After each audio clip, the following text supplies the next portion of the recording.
yung mga tanong namin dito ay talagang kinagulat ni Senator Amy. Panoorin natin ha. Pasok! Maraming salamat. Very happy to be here. First time ko dito, sa totoo lang, sa Vox Populi. Thank you. Sana maulit muli, no? Oo nga. Hindi pa nagsisimula, gusto niyo nang maulit, ha? Maulit na eh. Kayo Umpisa muna natin. Oo, kamusta naman po, Senator Amy? Kamusta naman po kayo? Kamusta naman po ang Senado? Mabuti naman, kaya lang, nakakapagod ang Senado ngayon eh. Grabe, malala, nakakahiya na nga kasi dadalawa lang yung batas na napasa namin sa napakaraming listahan ng priority. Maliban pa sa priority, dami pang mga iba pang priority outside of the 53. Pero nakita naman niyo, labis-labis ang politika. 4 ang aming Senate President sa loob ng 1 taon. Tama ba yun? My goodness, grabe talaga naman. Tapos, 2 impeachment. Ayan naman, talagang wala kaming magagawa kundi politika. Yan ang problema. Pero sa kabila ng lahat ng yan ng inyong nabanggit, ano po ang sekreto ng Amy Marcos? Bakit parang hindi naman halata sa itsura ninyo kayo stressed? Meron bang sumusunod sa inyo na makeup artist dyan sa... Wala nga eh. Wala nga akong glam team. Wala akong gana. Wala sa mood. Talaga naman. Kasi may narinig Higit sa kami- lahat, ang minority, walang pambayad. Wala. 0-0 na yung mga kwan namin, mga project namin. Kakainis. Kahit yung binanggit sa SONA, Kasi may naririnig kami dyan meron daw isang senador dyan na sinusundan ng makeup artist. ayan naman, mga chismoso kayo, hindi nanggaling sa akin. Sino yan? Nako, Sabi nila pagka may, ah. pag may 0.01 sumusunod, ba? pag may sumusunod daw na makeup artist, ibig sabihin, mukhang impacta daw yan. Ayan Impacto, naman. Ang dami ng impact. Mundo, Dati tambalos-los lang, Tapos hindi daw Dumami kayo na talaga. pinapansin, ha? Ay, Hindi ikaw daw, talaga. suplada na daw. Talaga naman. Kayo talaga. Pero, Comment. Ilan lang ang babae sa Senado nga? Di 5 lang yata kami, no? bahala na silang manghula kung sino yan. Oo nga, ilan lang kami. 4 sa minority eh. Di ba? Pero speaking of yung Senate, Senator, ilang beses na kayo nagpalit ng Senate President, tapos may mga nangyaring gulo nitong nakaraan. Kumusta po ang Senado ngayon in terms of yung environment, security? Alam mo, hindi siya komportable. Unang-una, pagpasok mo pa lang, saan ka nakakita na sabi, talagang marami daw bomb threat, may kung ano-anong threat, nakakapraning eh. Pagpasok mo pa lang, 6,000 yung pulis, tapos naka-barbed wire lahat, ganun. Parang hindi Senado eh, parang papasok ka ng garrison, ano ba yun? Tapos yung mga NBI, nung umpisa, sila yung gatekeeper ba? Kinakalkal pati mga empleyado namin, ba yun? Ang gulo, hakaasar. So pagpasok mo pa lang, tense na. Ano ba to? Ano ba to? Tapos pagdating mo dun sa itaas, hindi nagkikibuan. Dati, kahit balitaktakan, todo debate, argumento, kompleto. Pag alis naman ng plenary, chikahan naman kami. Pero ngayon parang nakaka-stress eh. Parang toxic na, Medyo toxic na talaga. Ika nga. Yun Pero na nga. hindi kaya doon nakuha ni Ontiveros yung threat na sinasabi niya? Kasi binantayan daw eh. Tapos hindi kaya doon niya naisip, ay ako may threat. Kaya ganon. binabantayan ako. Uso ang threat. Ayun naman. Anyway, simulan na natin ang usapan, ha. May ilang political analyst at legal expert na nagsabing nakakadismaya ang SONA ngayong taon. Sa inyong pananaw, aling mga bahagi ng talumpati ang hindi sumasalamin sa tunay na sitwasyon ng ating bansa? Ay, nako. Kawawa naman yung kapatid ko. Parang may alternate universe yata sa palasyo. Kung ano-ano yata rin report doon na kunyari may accomplishment. Wala namang accomplishment. Marami kasi. Ang dami talagang pinagsasabi na nahilo ko. Siyempre, unang-una, lahat ng tao nagtatanong sa akin, bakit naging space cadet, mag-astronaut na tayo?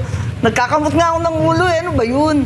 Na magkaka-launching pad daw sa Cagayan, kauna-unahang spaceport. Katabi pa namin sa Ilocos Norte.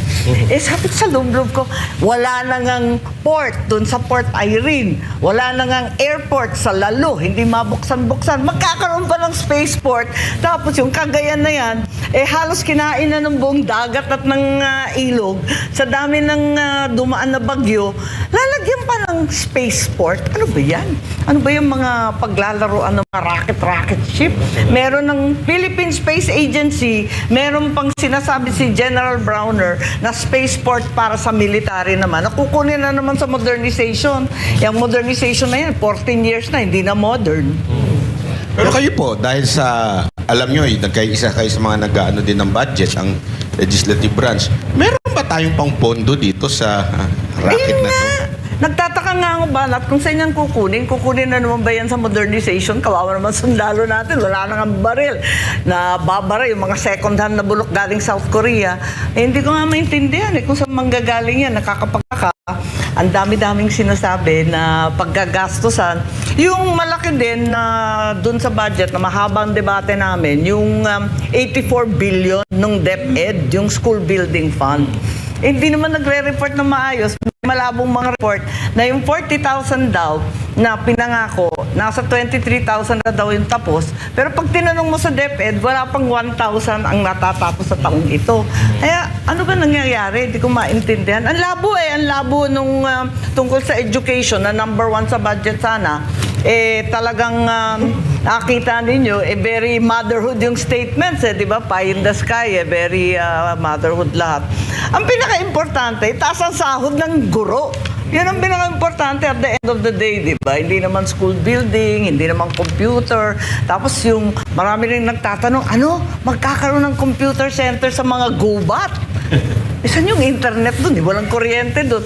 Kaya nga, mobile daw, mobile. Ay, naku, tignan natin kung paano ba yan talaga.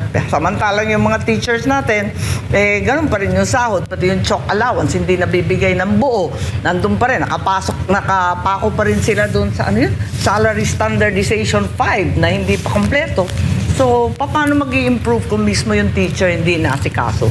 Pero may nasabi siya tungkol sa teacher, Senator Amy, na walang teacher na magre-retire na teacher 1. Well, sana, hopefully, pero alam naman natin na marami pa ring teachers na hindi na po promote at yung promotion na politika na rin Naku, pambira talaga, di ba? Nabibili pa, may nabaril pa sa Palawan. Kaya ang hirap talaga, marami talagang dapat gawin sa edukasyon. Hindi naman bobo yung Pilipino, pero pag tinignan mo yung mga PSA scores, yung mga PISA, di ba? Ang baba ng score ng mga anak natin. So, paano nyo po marirate itong naging sona ng presidente na inyong kapatid? Ikaw naman, di nga ako pumunta So, ayan. Absent na nga ako Speaking of hindi kayo pumunta, maraming mga opisyal na hindi pumunta. Anong Oo. dahilan nyo ba't hindi po kayo pumunta? Hindi naman kami nag-usap sa minority. Sa totoo lang, hindi nga kami nagkita-kita. Kanya-kanya na lang. Nung dumating kami sa Senado, punta ka mamaya. Hindi. Lahat hindi.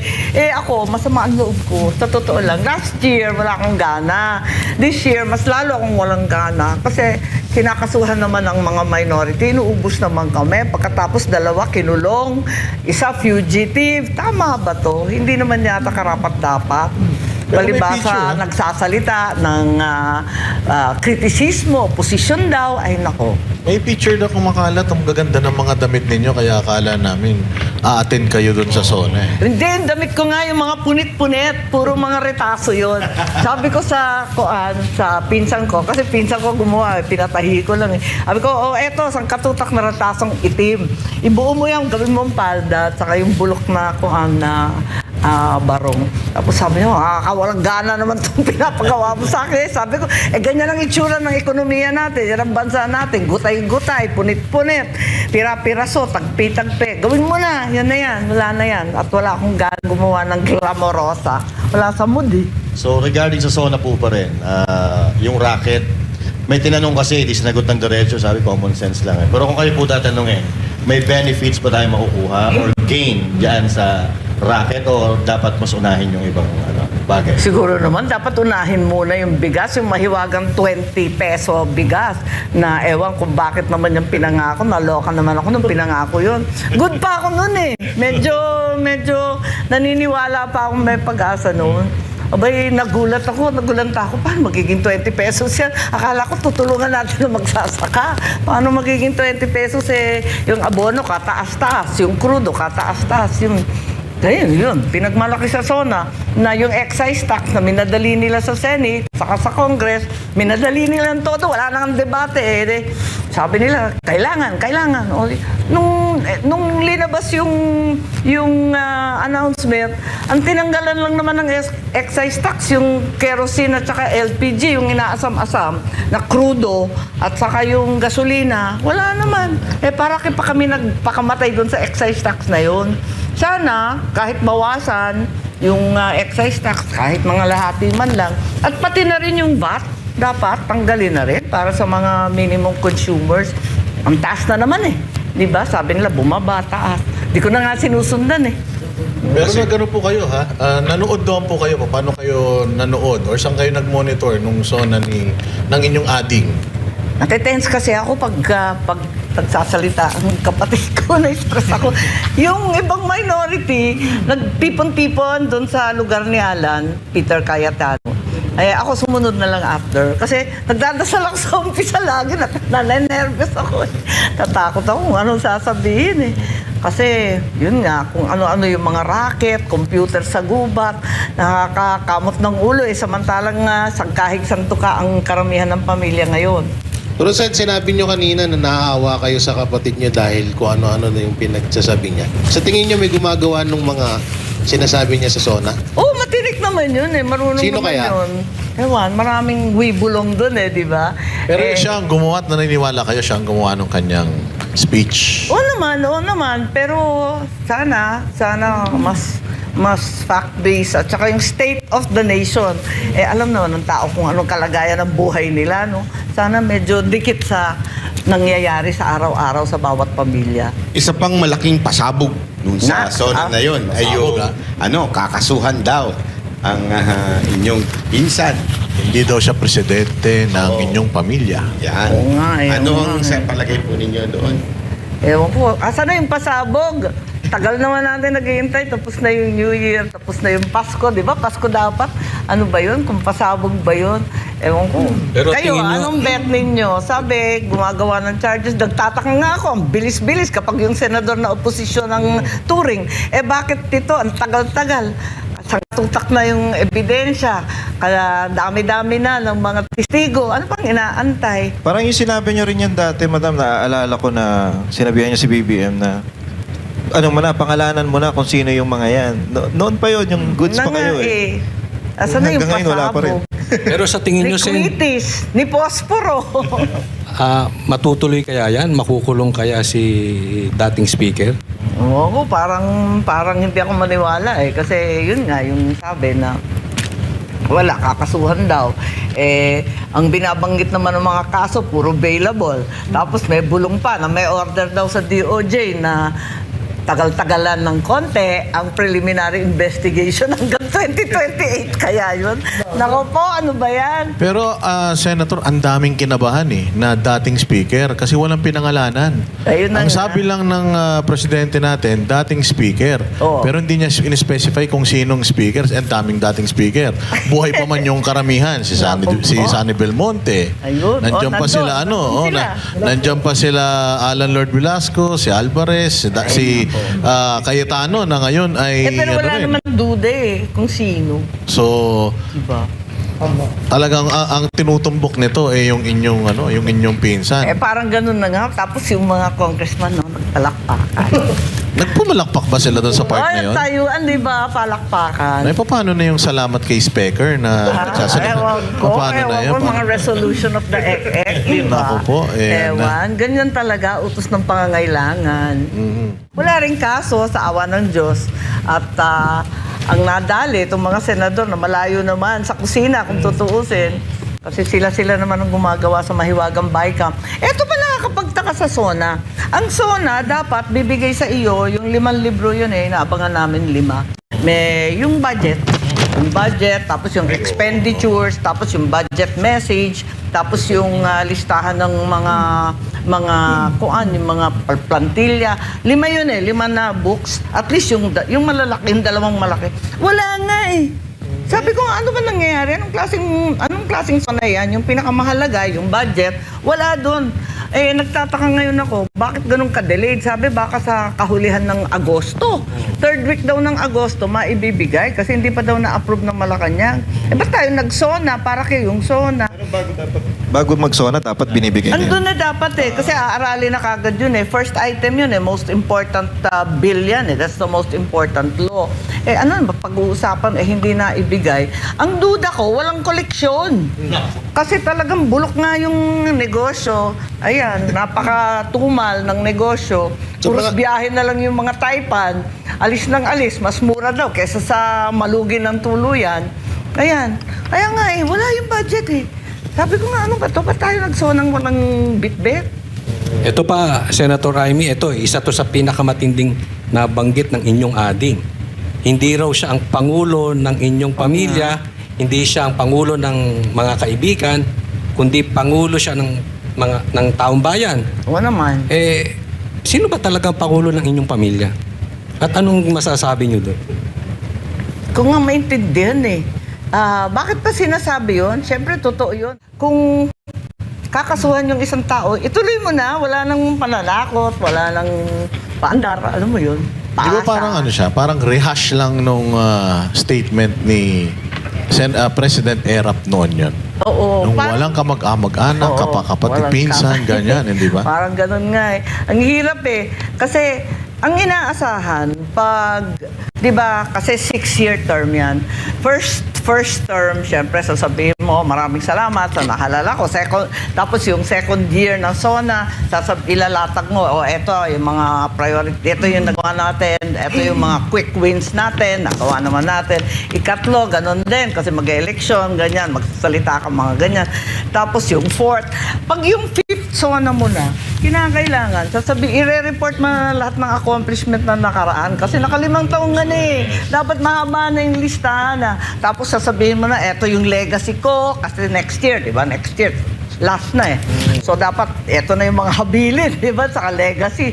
Hindi ganun kasi nga yung accomplishment, di ko nga maintindihan. Binibida yung mga tulay na naayos, pinagkabit daw yung sirang tulay, yung mga sirang kalsada na buo. Talagang magtrabaho ng public works yan. Anong nakakasindak doon? Ano dapat i-report doon? Maintenance and repair lang yun. Hindi, meron daw po kasi pang yung last SONA, doon na yung mga nakasuhan na si Romualdez. Ganon? Hindi pa nakukulong. Susunod pa uli. Nakasuhan na naman. Nakasuhan na. Reserve pala, reserve. Nakakaloka nga. O kaya nasementohan na. Nasementahan na. Hindi pa Talaga, natutuyo, hindi promise pa nagagamit. Lilibing na yun Nako Para may content pa sa 6 SONA. Ewan ko. Hindi ko nga maintindihan. Nagdududa nga ako. May kota kaya sa senador? Parang ganun Anyway, talagang medyo disappointing. Ayoko nagsasalita ng ganito kasi sa totoo lang, inasam-asam namin ng halos 4 na dekada. Ang hirap talaga ng pinagdaanan namin mula noong 1986 at marami na rin kaming natutunan na kasanayan. At least may experience na kami, hindi na dapat nauulit yung mali, kaso, sinayang yung second chance, nakakasama talaga ng loob. Mabigat talaga yung paghihinayang. Pero you think, ma'am, kung kayo po ay kasi noon, nung eleksyon, natatanda ako, magiging super ate kayo, kanyo Ngayon, sabi ko talagang nga, aalalayan nyo siya Yun yung gusto nyo mangyari. Kung kayo ay hindi kayo, kumbaga, parang for the lack of better term na echepuera, sa tingin po ninyo, magaguide nyo ng may yung inyong kapatid. Hindi sana tayo. Hindi ko naman sinasabi na alam ko lahat. Pero at least, yung mga priority ng tao, ng ordinaryong tao, na siya rin ang tinuro ng aking ama, dapat unahin yun. Unang-una, yung peace and order. Wala namang binanggit tungkol sa peace and order kahit isa. Alam naman natin na ang kalsada ngayon, talagang maraming krimen, maraming droga. Isipin mo, 14 years old, 12 years old, nananaksak, nababaril. Paano ka naman yan? Talagang there's something wrong, hindi ba? Tapos yung droga, ang mura na. At meron na naman tayong drug highways. So, sana at least, pinaka-basic yun. Hindi ka pwede mangalakal, walang negosyo, walang kita, walang trabaho kapag walang peace and order. So, nang nag-i-invest sa Pilipinas, tapos yung trabaho, dapat tutukan yung trabaho talaga Wala talagang kikitain at habang walang sweldo, syempre, tataas din ang krimen, ang pagnanakaw. Ayun. So, Actually, ma'am, nararamdaman namin yung nararamdaman nyo. Kasi ngayon po, nararamdaman ko, nang hirap magtanong sa inyo na binabanatan yung kapatid nyo.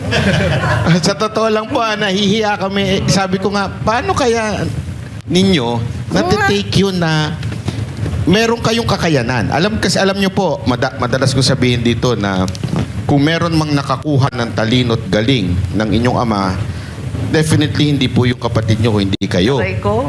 Totoo po yun eh. At alam ng lahat ng tao yan. Kaya lang, medyo, yun nga, ang naging presidente siya Yeah. at masakit na Bakit talaga?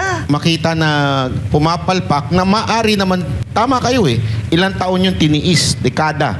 Yeah. Eh ngayon, may pagkatatanong ko sa inyo to noon eh, paano kaya may aahon uli ang pangalan ng Marcos? Wala, kaya nga, ano ba ito? Hindi ko nga masagot yan eh, kasi hindi ko rin alam ang sagot. Dahil hindi maganda ito nangyari sa Marcos 2.0, ano? Hindi talaga maipagmamalaki at hindi na ituwid yung mga mali. Apakasama talaga ng mga pangyayari. Ang nakakatawa lang dun sa SONA, binibilang ko kasi nagtataka ko, binanggit yung agrarian reform, yung land reform. Uy, batas ko yan. Tapos binanggit din yung young creatives, yung tungkol sa creative industry. Oh, batas ko rin yan. Basta ko inaaway, puro naman akin. Yung 40 bills ko, yun ang sinona. Nagtataka ako, teka muna, pati yung systems laws, nagmula sa akin yun eh. Kaya sabi ko, uy, patawa naman to No copying no copying. Ba't kayo galit sa amin? Mangungopia lang pala kayo sa bandang uli. Ay, nako, talaga naman tong buhay na to. At yung labas ng... Oh, yung mga labas na nakakatawa nga. It's so funny. I don't understand. Pati yung mga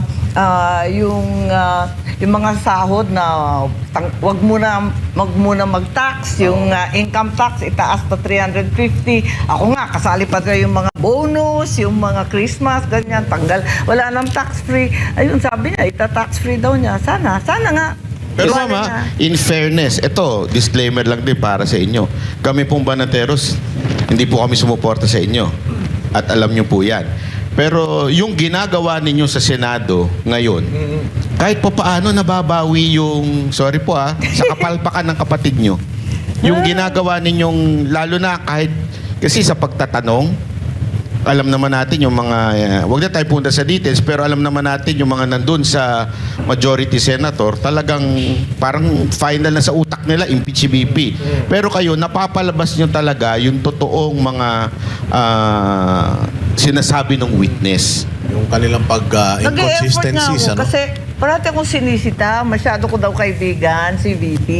So definitely daw partial ako at sigurado na ako boboto kontra sa impeachment. Eh sabi ko, yun nga, katulad ng sinabi ko kanina, sumumpa naman ang Constitution, yun ang una, kahit sa kaibigan, kahit kaalyado. Pero, eto nga, kaya pag nagtatanong ako, binabasa ko maigi lahat ng kanilang konteksto, no? Para dun tayo didikit sa, dapat tatalima sa ebidensya. Eh, nakakaasar naman sila. Hinihingi pa yung ebidensya sa akin. Buti nga po kayo nagbabasa. Eh, yung mission prosecution, di marunong magbasa ng kanilang ebidensya. Yung sinubmit nila, hinihingi sa akin. Gusto ko sabihin, hoy, kayo nagbigay ng annex na yan. Kainis! Ano ba yan? Eh kung take 3 ka kasi sa bar, medyo talagang Oh, ayan naman. Sino yan? Take 3? Kung take 3 naman. Kumbaga sa Denied niya si Lenny. pelikula. Take 2 lang. Take 1, take 2, take 3. Oh, at least naman nung take 4 ox na. Okay. Hindi kasi alam mo kung bakit. Oh. Hindi mabasa, singkit. Oh! Ang lupit! Yan ba yung ano? Kuya, yan ba yung Iba may yun, project sa Maynila, Manamo Galihon? Nasa Ay, Pangketa? Kayo Ay! Parang kilala ko na yan. no? Kami naman po yun, kami. Tanong Kami mo. naman yung mga kasuhan, ma'am. Si Jay, may tanong. Ang lupit na yun, Senator Amy. Pero in fairness yung mga congressman na laging nandun. Yun nga, kaya nga doon nga kami medyo nag-aalala, Madam Amy, kasi hindi ba, sabi nyo nga, yung supposedly, di ba napirmahan na yung kung magkano ang budget natin. Dapat Yes, ito-turn that's over right. na yung Correct. yung plano paano ibabalangkasin yung 2027 budget. Papaanong matatapos ito on time kung may impeachment? May impeachment. Meron pang Oo. hearing ng flood control na May sinasabing hearing daw, yung hinaharang flood nyo. control. Pero hinaharang namin. Ba't naman haharangin yun? Yung Blue Ribbon, ang uunahin daw yung kaso laban sa minority leader na si Alan Cayetano. Hindi daw uunahin yung flood control eh. Ano ba yun? Nung nasa labas pa si Senator Marcoleta, haba-haba nga ng listahan namin na gusto patawagin ng mga testigo, yung mga kung ano-anong mga dokumento na gusto namin suriin. Ang dami. Kaya nga kami gumawa ng minority report. Gumawa na nga kami ng minority report kasi bitin na bitin yung Blue Ribbon eh. Ayun. So, gumawa na kami. Kailan pa ba yun? October? November? Katagal-tagal na. Sa awa ng Diyos, hindi pa tinatawag yung mga Bakit testigong- kaya nasabi yan ng senador na napakatino? O, ayan naman. Si baka 20 na naman. Pero ilang taon na po kayong senador? Ako, this is my first year of my second term. So, Kasi 2019 eh. So 12 PRRD, plus ano? tapos, So parang mga ilang taon Oo, na yan? ibig Mga sabihin, 15, seven. ganun. 7. 2019, tapos 2026 ngayon. 7 years. 7 years? So 30 years old nung naging senator kayo? 12. Hindi. Oh, tagal Kasi 37 eh. ang tagal ko sa house. Bakit ganun? Humble naman kayo. Pero may mga senador, isang taon pa lang senador, akala mo sila na may-ari ng senado. Anyayabang. Kayo Mga kwelyo? Oo. Hindi, dalawa yan, yung majority. Isang Okay. napakatagal, napakayabang din. Ito naman Talaga, bagito. kayo ulit yan, ha? Mga classmate ko yan. Basta, si Soto, tumanda na Sino ron. yun? Sino yun? Oh, Tumanda ayan na naman. ron. Soto Grande. Parang walang nagawa. Si Ma'am... Ikaw talaga. Ma'am Amy, 7 years pa lang. Marami ganyan. na nagawa. Pero, Siyempre, kasama natin eh. talaga. Eto, Senator. Sep. Eto, Senator Amy, total Talaga. na pag-usapan niyang mayayabang No, ayun na naman. senador.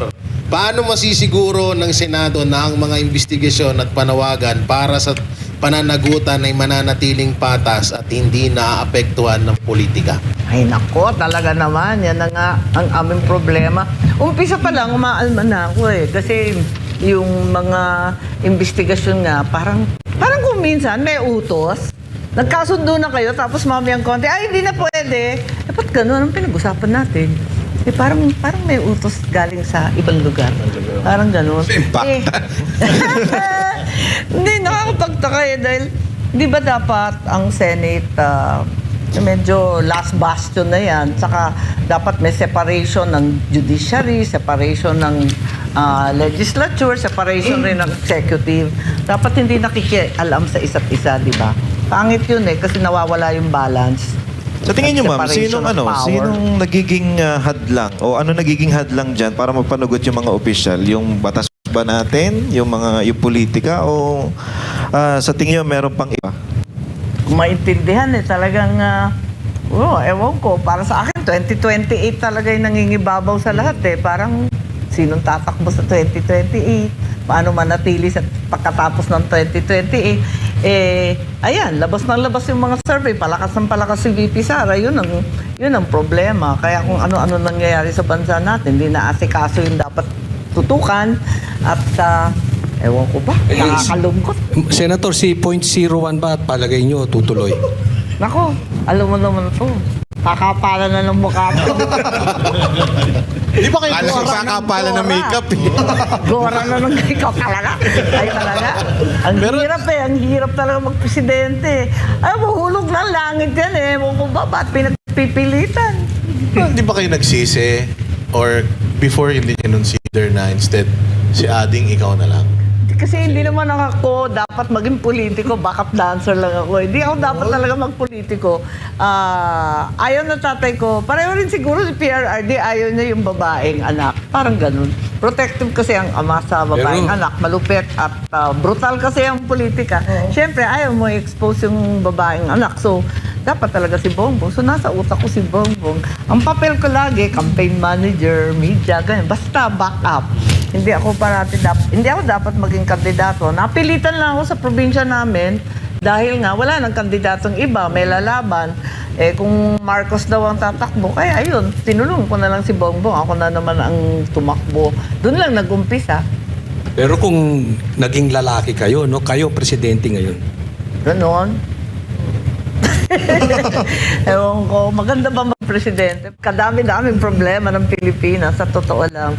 Nag-aalala lang ako kasi binabandera ngayon yung mga Pax Silica at saka yung, ano ba, Colomba? Colomba ba yun? Yung, narinig na ninyo yung white hydrogen? Nakaka-tense na naman eh. May kontrata na naman. 3 lugar na daw sa Pilipinas may white hydrogen at nag-umpisa na raw mangkalkal. Yun. At nag-start na yata sa ibang probinsya, tapos sisimulan rin Western Zambales sa Pangasinan na may white hydrogen na panggagalingan rin ng energy. May kontrata na eh. Nagugulat na lang tayo, maraming nangyayari. Di ba inaano yun? Pero di ba, titignan muna yun kung environmentally. Nakakatunaw daw yun ng semento. Malulusaw daw yung mga building na may steel, na may yero. Ma'am, marami nagtatanong regarding do sa Pax Silica. Isa pa yan. Di ba dapat po Involved ang Senate, Congress. involved ang legislative branch? Well, ang totoo, the Constitution gives the President a huge leeway na gumawa ng foreign policy. Pero hindi lang naman foreign policy ang involved dyan sa Pax Silica. Kasi sabi dyan, critical minerals, data, AI, di ba? Andun yun eh. Yung supply chain ng US, natuklasan nila na 98% ng rare earth ay nanggagaling pala sa China. Patay sila niyan, yung automotive, defense, lahat. Dependent ang IT dyan. And natuklasan nila na yung Pilipinas, ang dami-dami pala nating mga rare earth na sinasabi, yung mga minerals. Kaso, unang-una makakasira yun ng kalikasan, no? Kasi talagang ibang klase yun eh. Hindi siya parang gold na imamine mo, tapos na-excavate ng buo. Hindi yun eh. Sinasala. Alam mo yun? Sasala yun eh. Hiwa-hiwala yun eh. Ibang klase yung rare earth na parang buha-buhangin eh. Gaganyanin mo. So talagang sisirain yung bundok. Isa yun. Tapos hindi natin sigurado kung atin ba yun o hindi. Tapos di ba parang issue sa bases? Anong batas doon sa lugar na yun? 4,100 kilometers. Ang laki eh. Parang yung buong 400 plus na New Clark Araneta City. Coliseum doon. yeah, laki-laki. Sabi kasi yung buong New Clark City, halos buong Tarlac, Pero may Nueva Ecija. pakinabang na daw po yun. Magkakaroon ng maraming artista. Bakit naman artista? Mga anak Amerikano tsaka Ay, Pilipino. mga anak na mga GID. Ganon, Phil-Am. Marami rin basketball. Oh, hihita ang negosyo ng pagpapagawa ng ilong. Aray ko. Kasi meron doon Kasi meron na Tatakos doon. ang mga ilong. Tatakos ng mga ilong. Nakaalala nga, tapos yung kuryente, ang daming kuryente gagamitin. Tubig, na lagi nang walang tubig. Pagkat umuulan na lang, pag binabagyo, kawawa na yung mga farmers natin. Rice granary natin yung Nueva Ecija, yung Pampanga, Pero alam niyo ma'am, parang dito sa Pax Silica na to, parang nagulat lang tayong lahat Oo na nga. biglang meron na. Correct. Sa tingin niyo po ba nagkulang ang Malacanang ng information drive regarding Pax Silica kaya hindi Tama. napapaliwanag sa tao? O dapat talaga, unang-una, ikukonsulta mo yung mga tao sa lugar. Payag ba yung mga taga-Tarlac, Nueva Ecija at iba pang lugar? Highly volcanic, wag kalimutan na meron dyan na Mount Pinatubo.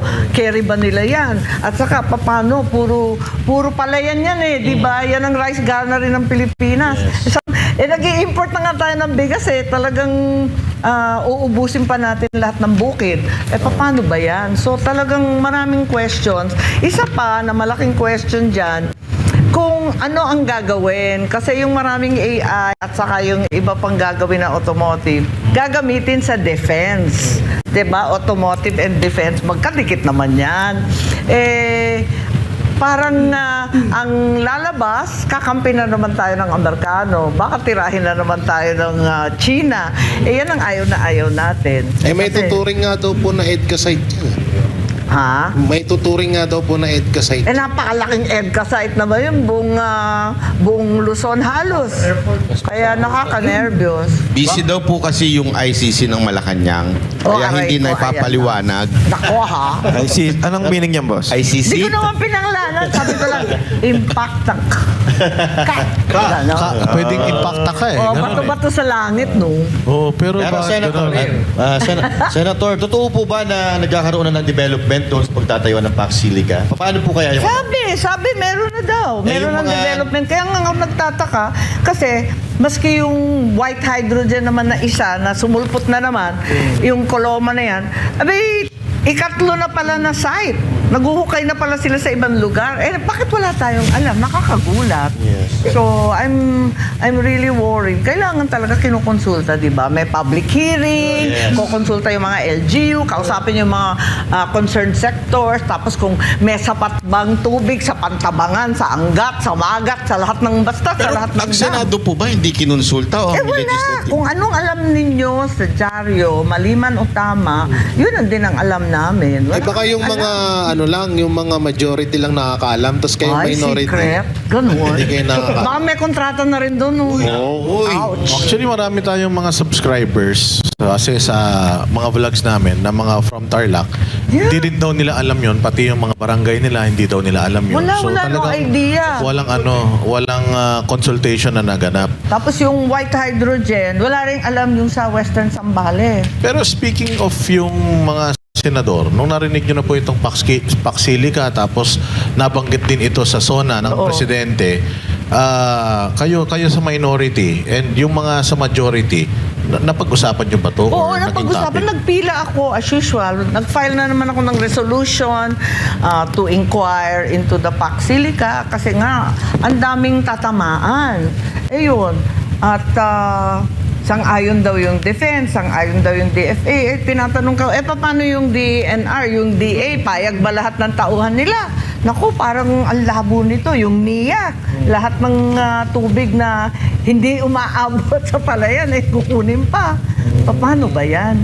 Meron pa mga balita ngayon na ano, hindi ko nakalimutan ko anong pangalan nung political ano na yun na parang pwede daw na maibenta daw yung pagtatayuan ng Ako po, vaccine. eto nga, yun na ngayon tinatanong ko nga, ano yung batas dun sa lugar na yon? Don't tell me, ibubuwag na lahat ng Philippine laws. Kasi syempre, sila may-ari ng kumpanya, sila na nag-take over ng Luzon Corridor. Teka muna, kanino na yan? Oh, kasi yan yung ang nakakatakot. mga EDCA sites, parang wala tayong freedom Di na ba? pumasok doon. Di ba ganun din yung Meron po bang kapangyarihan ng Senado na ito'y pigilan? Dapat itanong namin yan. At saka, yun nga, at the very least, mag-inquire muna. Kasi wala pang klaro, ang labo eh. Ang pinag-uusapan lang, yung mga data center daw, gagawa ng data center. Alam natin, ang konsumo ng kuryente niya na tubig, grabe. Pero may critical minerals rin. So, may minahan din. Pagkatapos, may supply chain din. Hindi ko alam eh. Parang ang daming sakop eh. Sobrang daming sakop. So, tingnan natin. At kinatatakutan talaga ng Central Luzon. Alam naman natin, kawawang-kawawa na yung mga farmers natin. And hindi pinag-uusapan, hindi maganda sabihin, pero nababalitaan ko from time to time. At malapit ako syempre, I represent a rural constituency. Puros gulay sa amin. Nabubuhay kami sa palay, gulay at saka OFW. Di ba? Yan naman ang buhay ng Ilocos. So, ang mga farmers parating tumatawag, nagtatanong. At kung minsan, dati, nung governor ako, nagpapatulong. Pwede ba patulong magbenta ng ani? Ayun, walang problema. Sige, magbenta ng ani. Ngayon, tumatawag na ulit. Sabi ko, anong maitutulong dyan? Magbebenta tayo ng, ano ba ang produkto natin? Ma'am, hindi na. Give up na kami sa agriculture. Hindi kami tinutulungan. Pwede ba, tulungan na lang kami na magbenta ng lupa? Give up na sila eh. Kaya, ang lungkot eh. Ang lungkot talaga ng sitwasyon ng agrikultura natin. Hindi pa naman busy ngayon si dating Senator Cynthia Villar. Oo, wala siya. Birthday niya kahapon. Oo. Baka Ang head kalsada namin na yan, si Kiko Pangilinan. Siya ngayon ang sa agriculture. Yun ang problema kasi talagang hirap na hirap sa agrikultura yung abono nag-times 4 ang presyo from 800, 3,000 pesos na sako. Paano ka naman yan? Tapos yung pahirapan yung tubig and yung crudo na hindi naman binabagsak ang presyo sa excise tax at sa VAT. So, hirap talaga. So, nasa kwan na tayo, nasa nivel na tayo na halos lahat tayo talagang ini-import. Panay import na tayo ulit eh.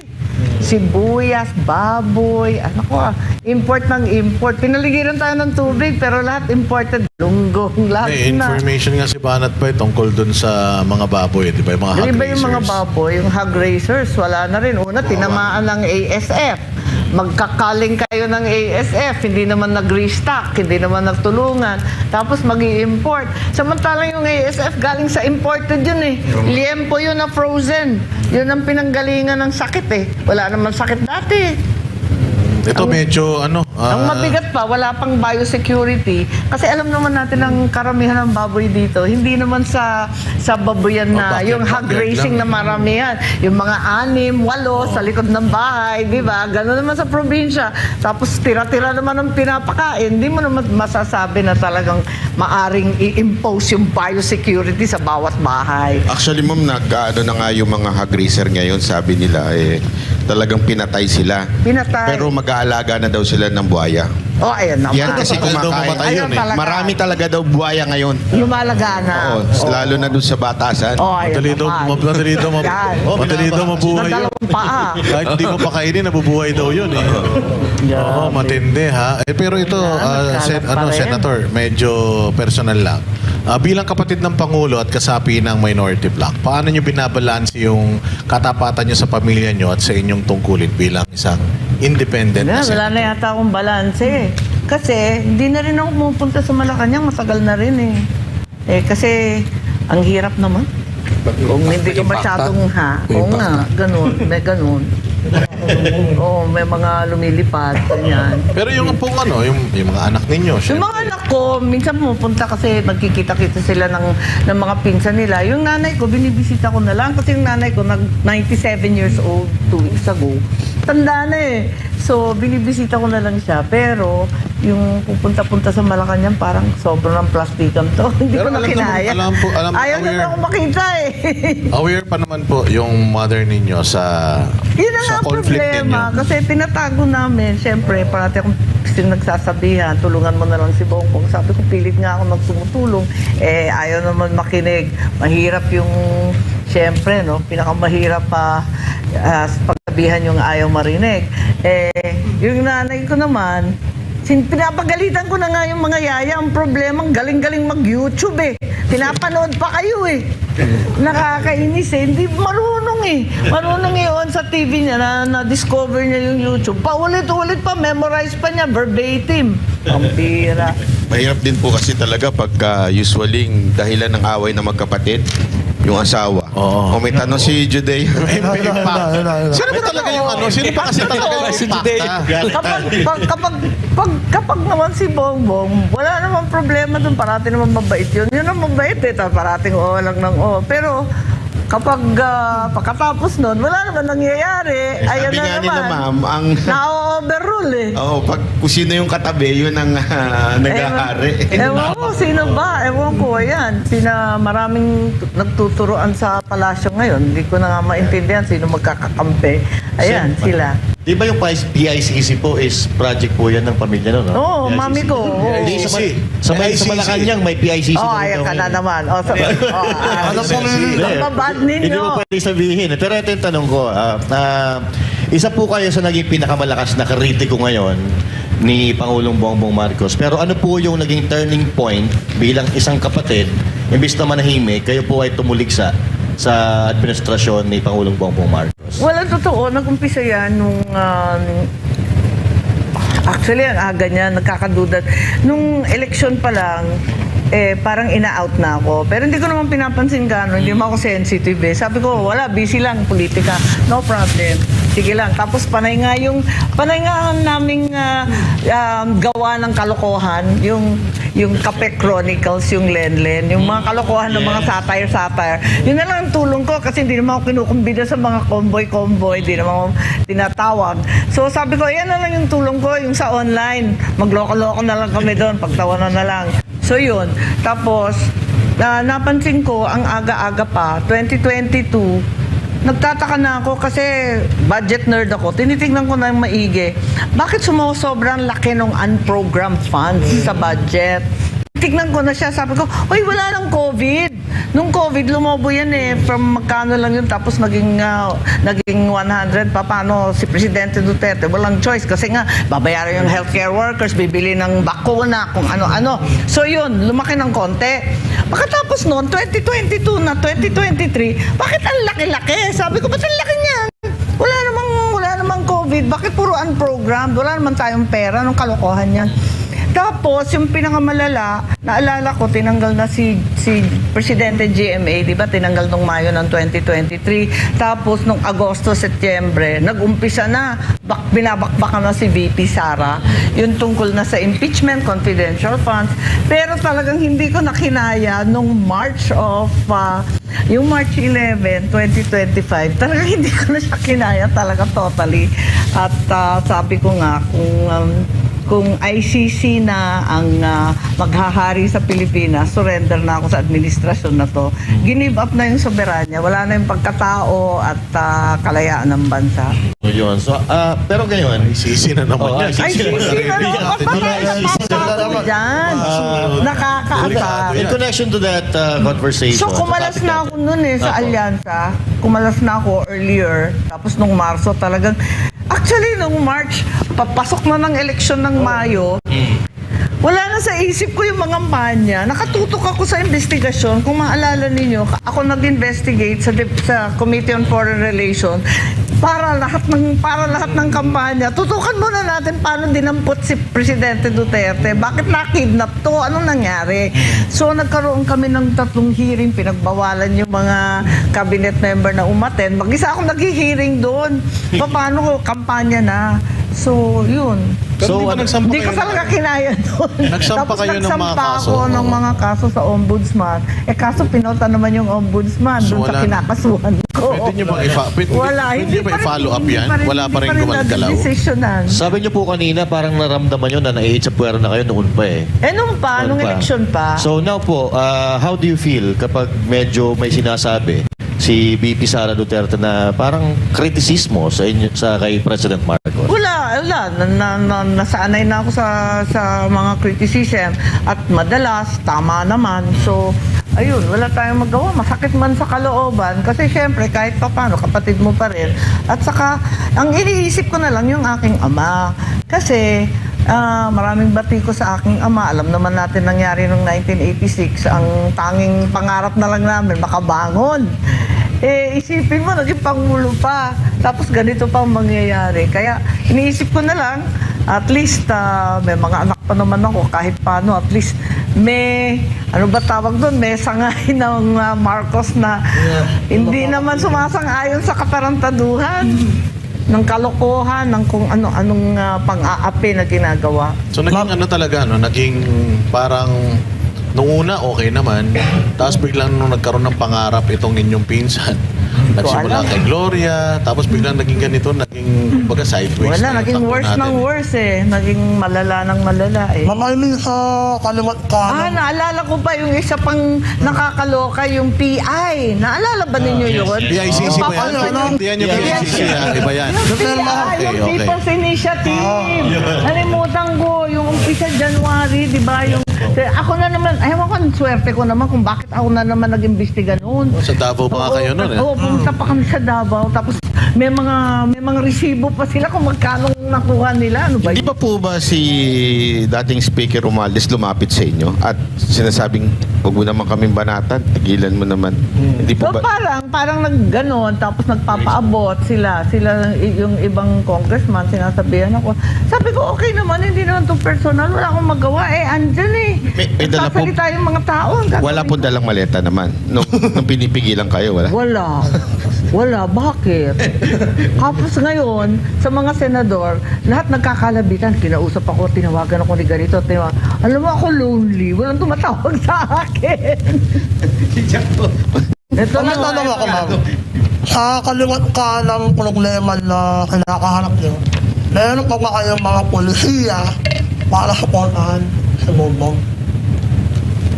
Marami naman marami akong parating linalagay like yung mga utang ng mga tao sa Land Bank at saka mga DBP. Wag mo nang singilin, medyo bigyan muna ng liberality, yung mga ganyan. Tapos yung mga awas na sweldo, yung pag-ibig, yung mga PhilHealth, wag mo na iawas sa sweldo, ibigay mo na sa tao yung kanilang sweldong buo, makatikim naman ng buong sweldo at ang tataas ng bilihin. So all of that really support na yan sa administration. Kung makinig sila, yun talaga ang makakatulong kaagad-agad. Yung VAT, at least yung VAT, yung gasolina mababawasan sa point of sale, dun mismo sa gasolinahan. Kasi yung excise tax, yung iba nagsasabi, makikinabang dyan, yung mga dambuhalang korporasyon. So, all these things, syempre, marami tayong iniisip para lang makatulong. Ngayon, hindi naman nakakasira yan. Constructive criticism naman yan. At yun naman talagang dapat gawin. Kasi itong nangyayari sa Middle East, hindi naman to first time na nagkaroon ng gulo sa Middle East. Nung panahon ng tatay ko, 1974, di ba, nagkaroon na ng OPEC embargo. Ayaw magbenta ng oil. Pagkatapos noon, nung time ng 1979, Iran Revolution, wala na namang oil. So, ang totoo, nangyari na sa atin to. Kaya yung mga asyong aksaya, ewan ko kung si Chiquito, may mga ganun pa. Ikaw, pinakamatanda. Naabutan mo, di ba, nasa dyaryo yun. O, yung mga in denial dyan, nakakapusit kayo, ha? Sino ba yun? Yeah, yung mga ganun, yung Kilala yun? binabatok-batukan siya kasi mamaksaya siya sa kuryente, sa tubig, ganun. Kasi yun nga, naging government program na magtipid, tapos mag-convert sa mas matitipid na Pero effective po yun, ha? Yeah, it worked, diba? Kasi parang kinamumuhian siya, tapos kinukot siya, ganun. Naging sine pa nga yun eh. And then all the other things. And then umabot sa 1984, nasa 34% na lang ang dependence natin sa imported oil. Ngayon, lumobo na, nasa halos 50%, puro imported. Noon, meron ng mga geothermal, nag-umpisa na yung mga solar, mga kung ano-ano. Kung bakit tayo paurong, yun ang nakakapikon. Senator, fake news yung sinabi niya, ha? Hindi ko inabot yun. Yan. Si Tito Soto yung inabot ko. Ayan. Kayo talaga. Sorry. Chiche. Kayo talaga.